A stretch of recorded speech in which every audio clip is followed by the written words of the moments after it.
Here's a weather update with Kenneth Torres.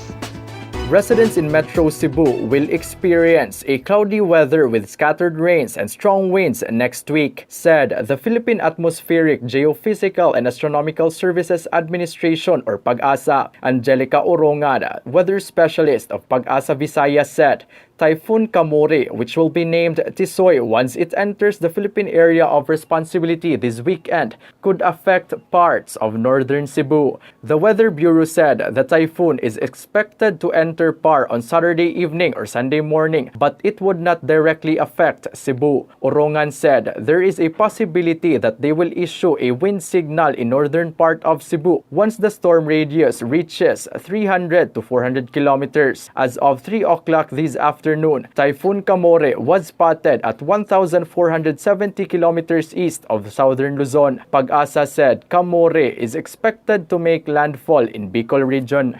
Kenneth Torres, Newsbeats Tonight.